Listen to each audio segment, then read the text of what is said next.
Oh, no. Welcome to The Know, I'm Brian. One of the more interesting tidbits from yesterday's Battlefield 5 reveal is that the game will have a building mechanic that sounds kind of similar to Fortnite. Developers from DICE said in the presentation that players will be able to use some sort of building tool that'll let them fortify areas and erect sandbag walls to fortify destroyed buildings. They didn't say if this will be available in Last Stand, which kind of sounds like it's Battlefield 5 Battle Royale-ish mode, but we might learn more next month at EA Play when they show off the multiplayer. Oh, and the developer also said that the game won't have randomized loot boxes either. Polygon reports that items affecting gameplay will only be able to be earned through playing the game. As for cosmetic items, it's a little bit unclear if they'll be purchasable with real money. An EA spokesperson told Polygon that they won't, but then they added later that they'll give more information at a later date about, quote, potential real money transactions. So it sounds like they're leaving the door open for something. The first DLC for Far Cry 5 is on the way, and it's arriving in June. That's next month. The paid DLC is based in the Vietnam War. It's called Hours of Darkness, and you'll be playing as Wendell Red Redler from the game as you try and rescue your comrades from hostile forces during the Vietnam War. You'll be able to play the DLC solo or via online co-op, and it's got, you know, the new stuff, new gear, abilities, and 2 playable modes that you can unlock. It releases June 5th, and the game will be getting 2 more DLC releases later this year, Lost in Mars in July and Dead Living Zombies in August. Speaking of DLC, we got some new details about the first major update that's releasing next week for Sea of Thieves. It's called The Hungering Deep, and it'll involve some sort of gigantic sea creature that's worshipped by some people as a god. Oh, and it kind of sounds like you'll be able to summon it too at some point. But it also sounds like it might attack your ship at any time, so you need to be careful with these giant sea creatures. New instruments will also be added in the update, including drums, as well as a speaking trumpet that'll let players communicate over long distances. It's also going to add flags so that you'll be able to signal other pirate crews. There's also going to be a number of limited time campaigns as part of the update as well. It's going to release, it's free, so that's awesome, on May 29th. We're starting to see reviews for Dark Souls Remastered. They're all looking pretty positive. The remake of the 2011 classic, which redefined a whole new era of hardcore gaming. It got an 87 on Metacritic and an 85 on OpenCritic. As for what's included in this new version, you get the Artorias of the Abyss DLC, plus the game runs at 60 FPS. That's probably the most important part, making some areas like Blighttown a whole lot more enjoyable. Game Informer said for those new to the series, you can expect a captivating crawl through a mesmerizing dark world full of unforgiving encounters, majestic foes, spectacular loot, and beautiful environments. Destructoid says Dark Souls Remastered speaks for itself just in the terms of the raw mysteries it offers beyond its new coat of paint. The game releases tomorrow for PC, PlayStation 4, and Xbox One, and it's coming sometime later this summer to the Switch.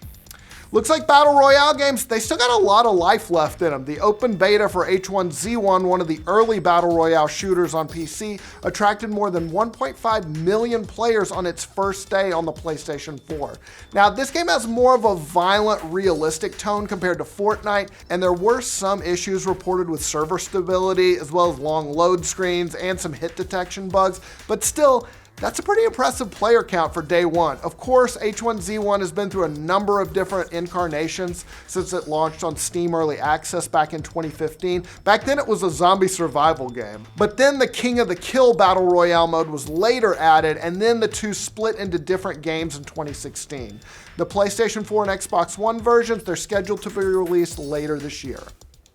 The multiplayer update for Stardew Valley isn't out yet, but as usual, modders, they're ahead of the curve. God bless modders. While the official multiplayer version on PC, it's currently in beta, a new unofficial mod, it lets you add as many friends as you want. It's called the Unlimited Players mod, and it accomplishes this by basically removing the limit on the number of cabins in the game. That means you can go to Robin, the town carpenter, and be like, hey, build me all the cabins I want.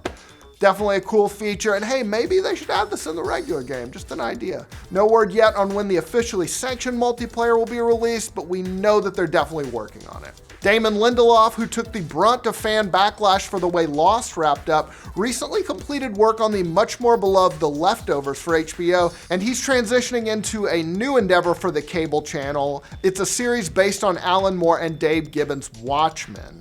He recently wrote a long open letter to the fans in the original comics time-jumping narrative style, where he jumped back and forth from different points in his life to prove that he's a real deal fan and he's taking this seriously. So seriously, in fact, that he revealed his series isn't a, quote, readaptation and won't cover any of the same ground as the comic or Zack Snyder's subsequent movie.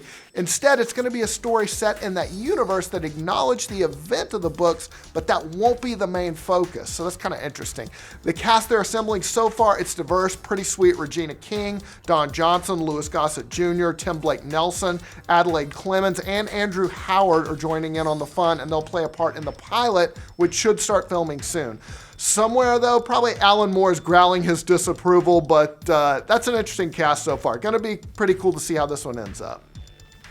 Reviews are piling in on the latest Star Wars spinoff, and the consensus from critics on Solo, a Star Wars story, mostly positive, not glowing. The film is rated fresh on Rotten Tomatoes with 71%, but that's also the lowest critical rating of any of the Disney-era Star Wars films. Force Awakens was topped at 93%, The Last Jedi was 91%, Rogue One was 85%.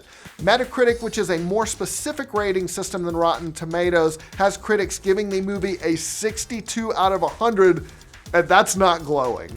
On the high end, Empire's Dan Jolin calls it a breezy sideshow adventure, and on the lower end, Screen Crush's Matt Singer calls it, quote, entirely superficial. Most seem to rest in the middle, with outlets like LA Times, Village Voice, Vox, and the Wall Street Journal all giving it a 50.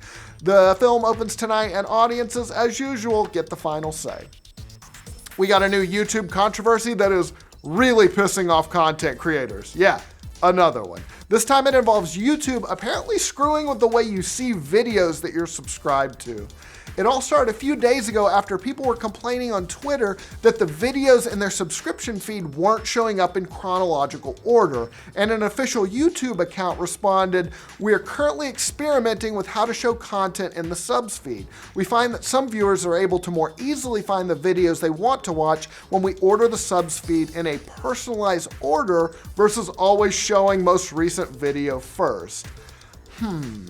Well, this really got some creators mad, including Ethan Klein of the popular H3H3 Productions, who tweeted, "The subscription feed was the last place that was untouched by YouTube's, quote, optimization. Now YouTube can make your channel completely invisible even to your own subscribers. Stop wasting our time, YouTube. Just erase the sub button already and show us what you want us to watch." Yikes. So yeah, sounds like yet another controversy for YouTube, which is the last thing it needs. All right, that's all the news we got for today. Let us know what you think of all these stories down in the comments. If you're new to this channel, like and subscribe to the know. The paid DLC you'll be able to play but it also might say, there's also gonna be a number of limited time campaign, and there were some issues reported with server stability and is transitioning into a new endeavor for the cable channel, a series based on